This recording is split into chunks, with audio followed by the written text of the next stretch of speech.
Olá, minha gente, boa noite a todos e é muito bom poder contar com os nossos convidados de todas as semanas. Hoje o time está completo, o nosso deputado Gerson Berger e o amigo jornalista Pedro do Couto. E como não poderia deixar de ser, nós hoje vamos fazer uma avaliação, falar um pouquinho sobre as eleições para governador do nosso estado e para a presidência da República. E também abordar um tema que nós consideramos da maior importância e que tem que ser sempre abordado e combatido, que é a discriminação vivida pelo goleiro Aranha dos Santos e as consequências que vieram depois da discriminação em campo. Bom, minha gente, Pedro e Gerson, mas no último domingo chegou ao final a dramática campanha eleitoral, principalmente para a presidência da República. Nós vimos aí uma eleição muito disputada, onde assistimos no primeiro turno ao massacre total da candidata Marina Silva, que sob o jogo acirrado do PT e da candidata e presidente Dilma Rousseff, acabou por sucumbir.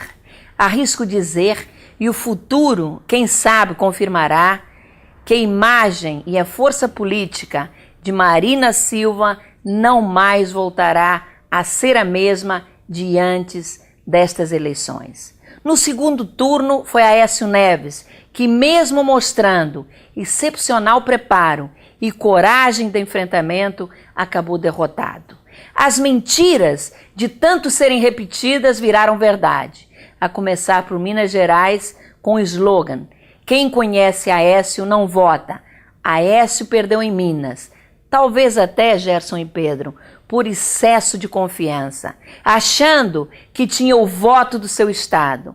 E aí partiu para a conquista do eleitorado de outras regiões e disto se aproveitou a candidata Dilma Rousseff, que não esperava vencer a Aécio em Minas Gerais, mesmo sendo também mineira como ele. Foi em campo e partiu para cima, apoiada pelo governador de Minas, Pimentel, amigo pessoal de Dilma, que ganhou a eleição do candidato a governador do senador Aécio Neves. Acho que foi uma campanha de baixíssimo nível, somente de denúncias, acusações e poucas vezes, nos debates, o eleitor teve a oportunidade de ouvir propostas, em especial da presidente Dilma, que nem tinha o que propor, pois está há 4 anos no poder, com mais 8 de seu antecessor, o ex-presidente Lula, são 12 anos. E se não fizeram até agora, não será numa próxima gestão que farão.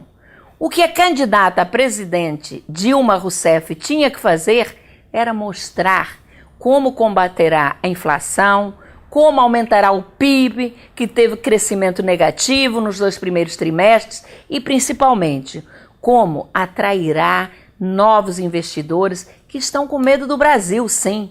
Enfim, havia muito a ser proposto, mas felizmente para ela e o PT concentrou seu tempo de TV principalmente nos ataques, que eram tão contundentes que dobravam o eleitor.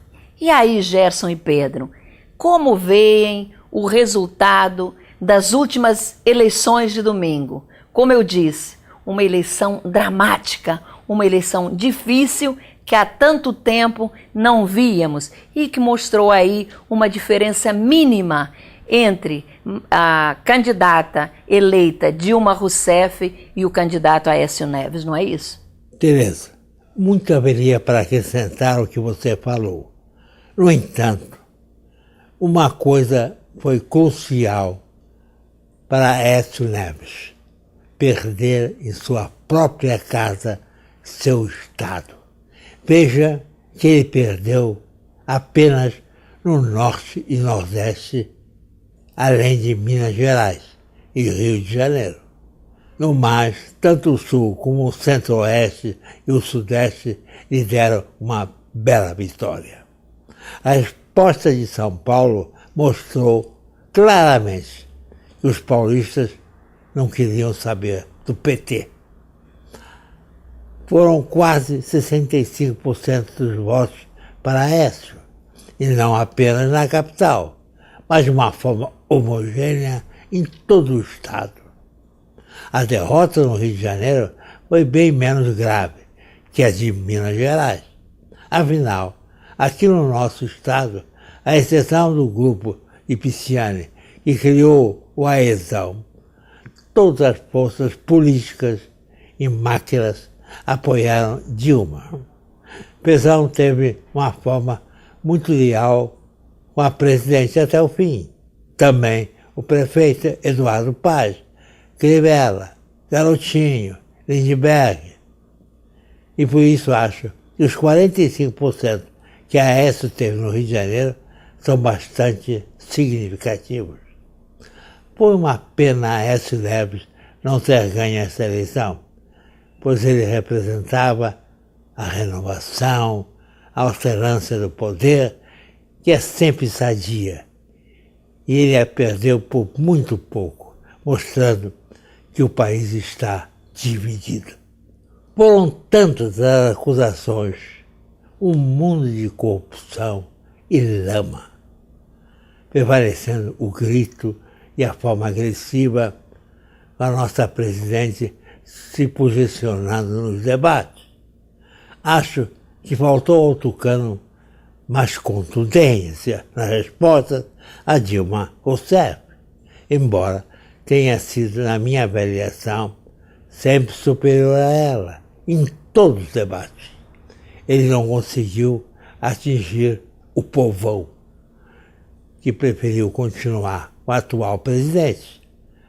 Cheguei na última semana a propor a um dos coordenadores da campanha de Aécio que fizesse uma manifestação e um comício na central do Brasil, pois sentia a falta de povão em sua campanha. Infelizmente, não fui ouvido.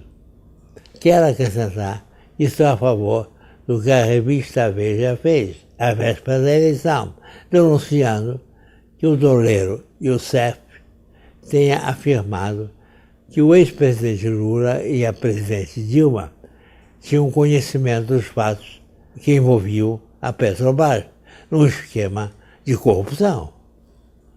A revista fez o que tinha que fazer, cumpriu com seu dever de informar o cidadão, um fato que é de extrema gravidade. Cabe ao doleiro apresentar as provas de denúncia. Se isso não ocorrer, que seja processado pela presidente Dilma e por Lula. A oposição, principalmente, tem a obrigação de cobrar com rigor e exigir a punição de todos os culpados envolvidos nesta lama que atingiu a nossa estatal. Cabe dizer que os fatos aqui relatados pertencem ao passado. A presidente Dilma foi eleita por mais um mandato e todos temos que nos conformar e torcer para que possa fazer um bom governo na defesa de todos os brasileiros.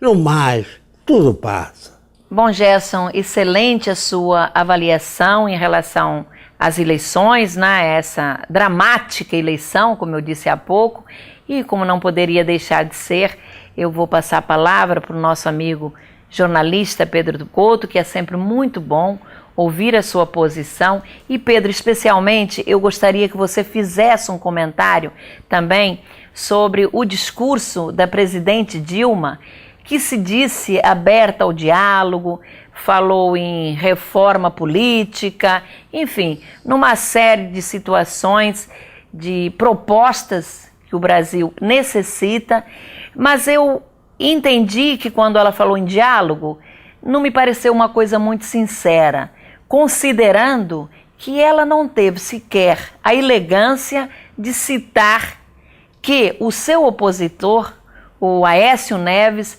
havia ligado para ela minutos antes para cumprimentá-la pela eleição. Então, não sei até que ponto nós podemos considerar sincero esse discurso da presidente Dilma, que me preocupou muito quando ouvi a manifestação de sua militância, de seus adeptos, gritando em coro abaixo a uma certa rede de televisão, quer dizer, uma manifestação contra a imprensa, que sem ela não há democracia, você não acha? Perfeito.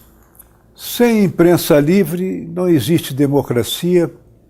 Sem democracia não existe liberdade, um bem mais precioso que o ser humano tem diante de si e que o conduz à vida pacífica e na sociedade. A questão se divide em algumas partes que foi colocada aqui.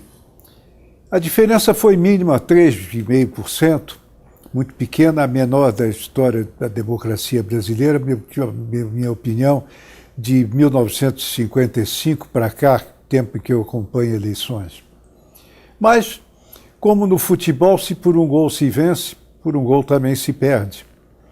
E foi o que aconteceu nesta eleição. A diferença foi mínima, mas esses 3,5% valem o mandato de 4 anos.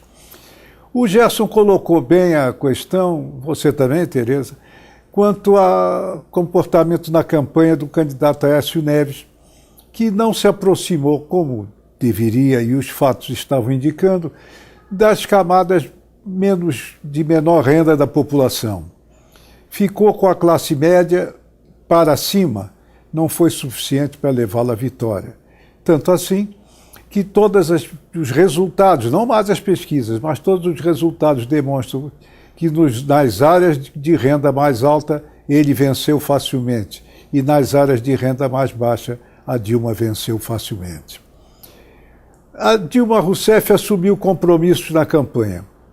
Cabe à sociedade cobrá-los através dos meios de comunicação, através dos limites legais, através dos meios democráticos. Um dos compromissos que ela assumiu no debate de sexta-feira, na Rede Globo, foi processar a revista Veja pelo que ela classificou de calúnia e difamação contra ela nas vésperas da eleição. Vamos esperar que ela cumpra as promessas que assumiu na campanha. Uma delas a ser cobrada é esta exatamente, que ela terá que se empenhar para fazer, porque assumiu publicamente um compromisso diante de milhões de pessoas. O compromisso assumido maior da história, porque a audiência reuniu 60 milhões de brasileiros naquela noite. É isso, Pedro, e eu acho que é realmente uma cobrança que tem que ser feita pela sociedade brasileira. Afinal, não podemos admitir que a nossa presidente possa estar envolvida ou ter sido omissa num escândalo tão grande como esse que envolve a Petrobras. Mas agora nós vamos falar do nosso Rio de Janeiro, vamos falar da eleição do governador Pezão, que gerou uma expectativa muito grande, principalmente no que se refere à área de segurança pública.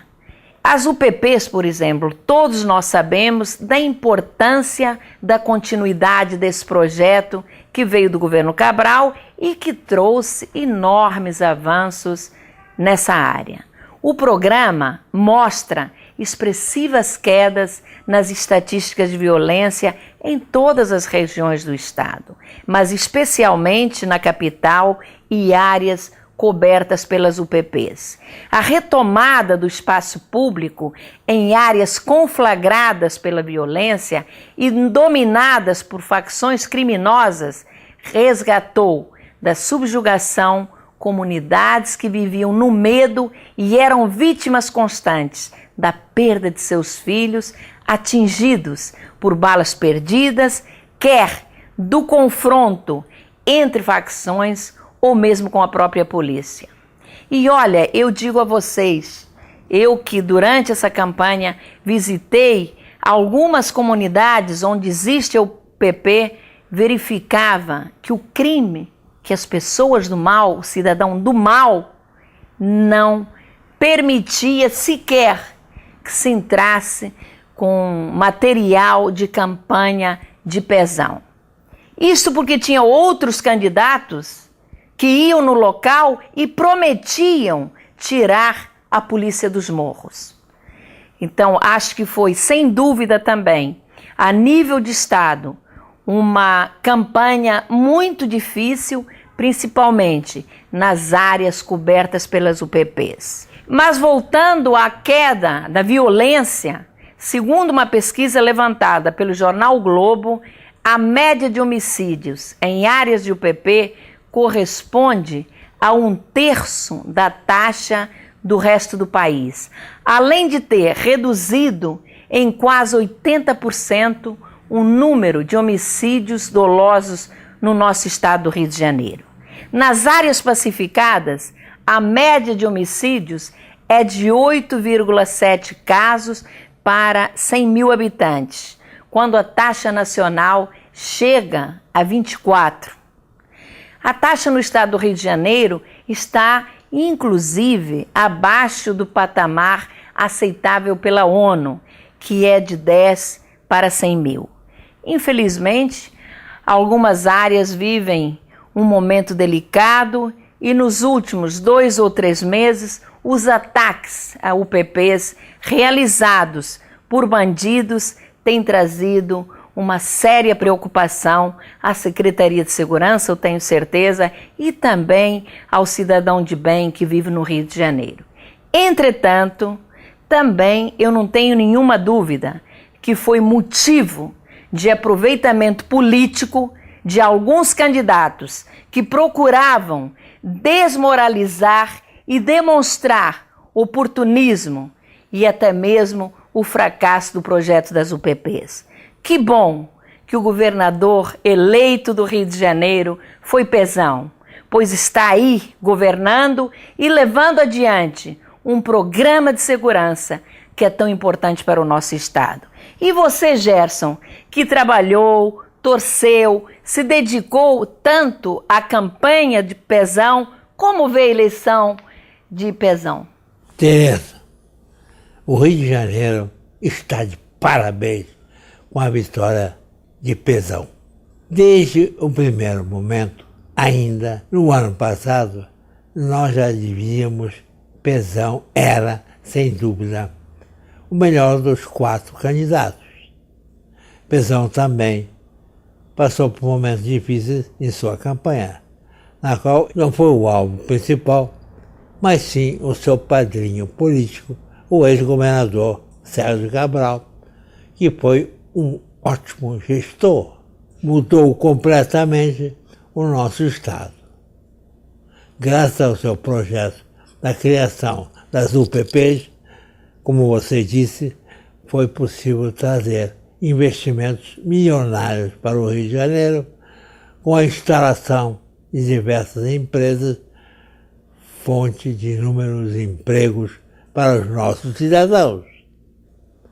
Mesmo não aparecendo fisicamente na campanha, tenho certeza que Cabral teve papel muito importante na eleição do governador Luiz Fernando Pezão, que, com seu jeito simples de se apresentar, identificado com o trabalhador, um homem de bem, acabou conquistando o eleitor. Vejam que no início da campanha ele era desconhecido, com apenas 4% na pesquisa. Pezão, que assumiu o governo do estado em abril, após a renúncia de Sérgio Cabral, veio dando continuidade com competência, sabedoria ao legado deixado por seu antecessor. Tenho certeza que o Rio de Janeiro está em ótimas mãos. Parabéns ao governador Pezão pela vitória. Gerson, antes de passar a palavra para o nosso amigo jornalista Pedro do Couto, eu gostaria de fazer um comentário sobre as notícias que saíram no jornal na segunda-feira, logo após as eleições, e que dizem respeito ao senador Crivella, que não reconheceu a vitória de Pezão e até chegou a dizer que iria processá-lo e que ele deveria ter o seu registro cassado em função de processos que estariam correndo no Tribunal Regional Eleitoral, que falavam na questão do abuso do poder econômico, enfim, questões assim. Então eu fiquei muito triste com o senador Crivella, que não reconheceu a vitória de Pezão, que deveria fazer o que fez o Aécio Neves, que logo após a eleição de Dilma Rousseff, não somente reconheceu a eleição dela, mas falou em conciliação, no bem-estar do nosso país, em projetos para o cidadão brasileiro. Eu acho que tinha que ser esta a postura, sim, do senador Crivella, que sempre me passou tanta seriedade, tanta dignidade. Olha, Gerson, você que tão bem conhece o Crivella, como vê esta sua escorregada? Tereza, o Crivella tem que aceitar que perdeu essa batalha. E a ameaça de que vai à justiça contra o Pezão chega a ser estranha essa sua posição, muito odiosa. Logo ele, que é um homem religioso e se diz homem de Deus. Ô Crivella, passe para outra. Não deu, não deu. Olha, Gerson, existe um tribunal que é o Tribunal das Urnas, cujas decisões são irrecorríveis. O povo votou, está votado. Falou, está falado. E a conquista, o programa das UPPs é irreversível. Foi um avanço, foi uma conquista social das áreas de menor renda e não pode ser postergada nem voltar atrás. Quanto à comparação das duas campanhas, veja só o seguinte. Pezão atuou indo ao coração da população pobre do Estado. Os seus diálogos eram com pessoas do povo, pessoas comuns, não com a elite da população. A campanha de Aécio Neves foi o contrário. Daí os resultados também foram opostos. A verdade das urnas foi colocada do Rio de Janeiro e será inalterável. Pedro e Gerson, lamentável, vou afirmar mais uma vez, esta posição do Crivella, decepcionante, eu diria. Quanto a Aécio Neves, eu também concordo com o Gerson e com você, Pedro. Realmente faltou o povão, mas mesmo assim ele ficou tão próximo da vitória. Vejam, por exemplo, Pedro e Gerson, se Aécio, em seu estado, onde ele saiu tão bem avaliado, ele saiu com 92% de avaliação positiva quando deixou o governo do estado de Minas Gerais. Se lá ele tivesse tido mais 1.700.000 votos, ele chegaria à eleição, pois Dilma deixaria de ter esse 1.700.000. Então, são coisas da política e que os candidatos derrotados têm que estar preparados para as duas situações, ganhar ou perder, mesmo que seja por uma margem pequena de votos. Bom, minha gente, mas nós agora vamos passar para um outro assunto que nós esperamos seja abraçado tanto pelo governo do estado quanto pelo governo federal, que é o combate ao preconceito, à discriminação. Recentemente, li na Folha de São Paulo o desabafo do goleiro do Santos, o Mário Duarte Costa, o Aranha, que foi xingado de macaco por uma torcedora do Grêmio, Patrícia Moreira, que proferiu vários insultos racistas dirigidos a ele. Embora o fato já tenha ocorrido há alguns meses, confesso a vocês e ao amigo telespectador que fiquei deveras impressionada e até emocionada com o agora relato de Aranha, que tão bem se posicionou, não apenas na sua revolta naquela partida contra o Grêmio, mas especialmente em todas as humilhações sofridas através da vida pelo único e simples fato de ser um homem negro. O título da reportagem era "Não me arrependo". Imaginem, se arrepender de quê? De ter tido a coragem de se manifestar contra uma patricinha irresponsável e torcedores desatinados que gritavam das arquibancadas remetendo a urros de macacos? Aranha fez o que tinha que fazer. Denunciou os torcedores ao árbitro da partida e registrou uma ocorrência policial. Sua atitude é digna de aplausos de toda a sociedade. Teve reflexos negativos, sim, na sua vida pessoal e até mesmo na de sua família.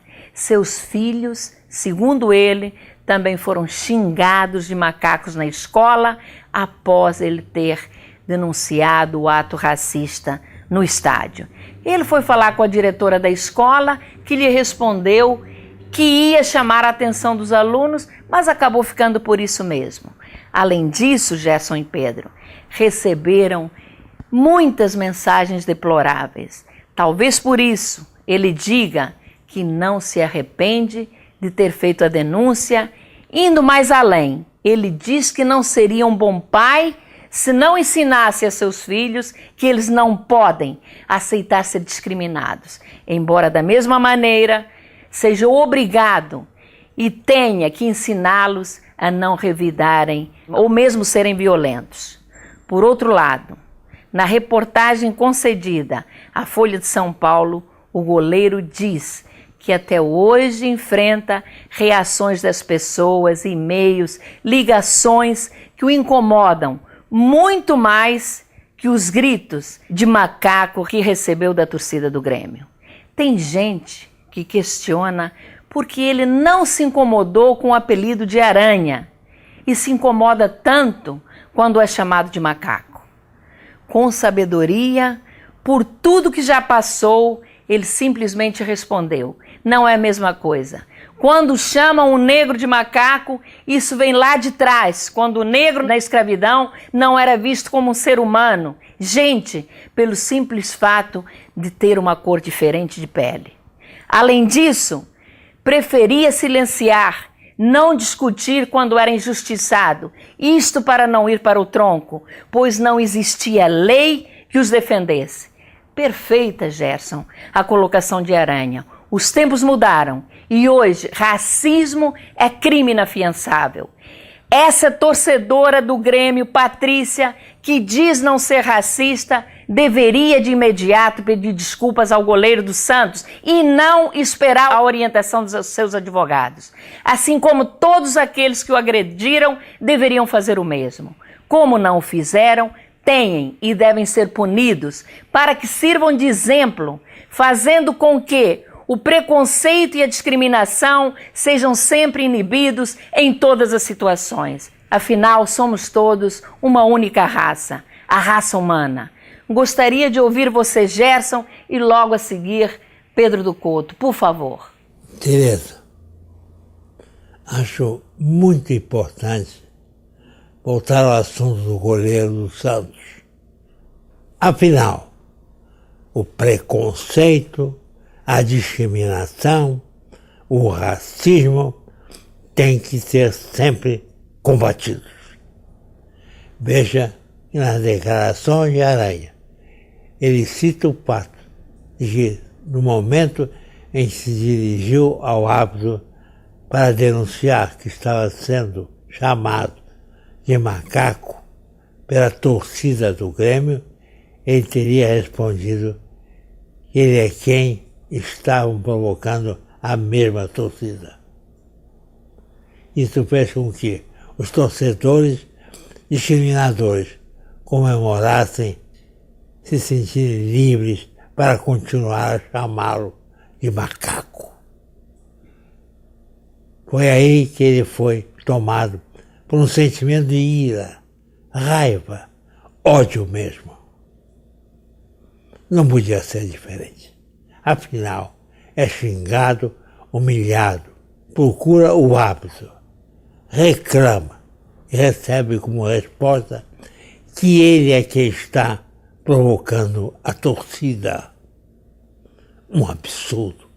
Acho que em casos como este, o juiz tem o dever de interromper a partida e somente continuar após terminarem os xingamentos.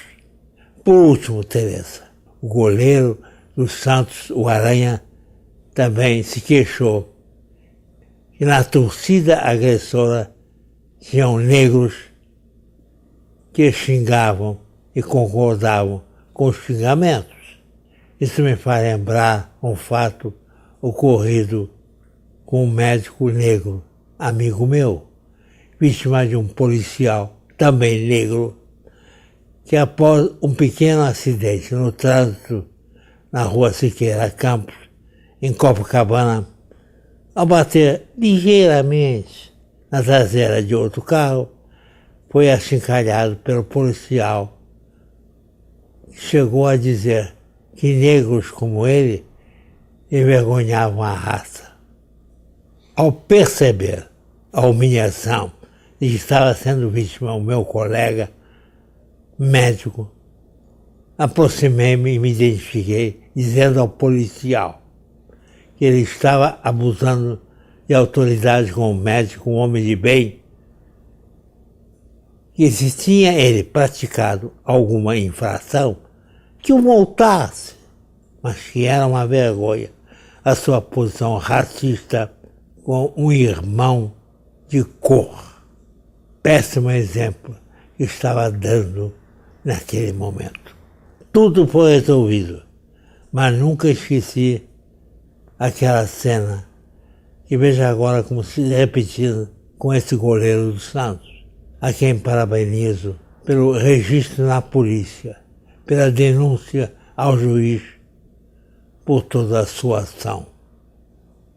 Contra essa moça, Patrícia, identificada nos xingamentos e que Aranha diz ter perdoado por acreditar que ela não seja racista, posso ter a mesma opinião. No entanto, ela mostrou uma total irresponsabilidade e atrevimento e por isso tem que ser punida. Nestes casos, não se pode passar a mão na cabeça de quem quer que seja.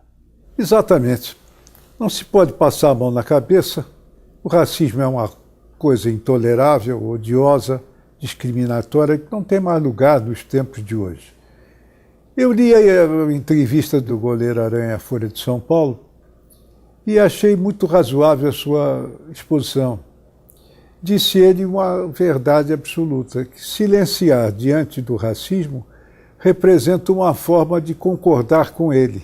O silêncio realmente não resolve o problema e nem simboliza uma reação à altura do absurdo praticado. Como foi dito aqui pela Teresa Berger, só existe uma raça, a raça humana. Nada mais, nada menos. Bom, Pedro e Gerson e amigos telespectadores, chegamos ao final do nosso programa. Agradeço a presença e a participação dos dois. A você, amigo, o nosso especial agradecimento por ficar até esta hora da noite conosco. Esperamos contar com a audiência de vocês na próxima quarta-feira, às 10h50 da noite, aqui na CNT. Até lá e um beijo muito carinhoso para todos.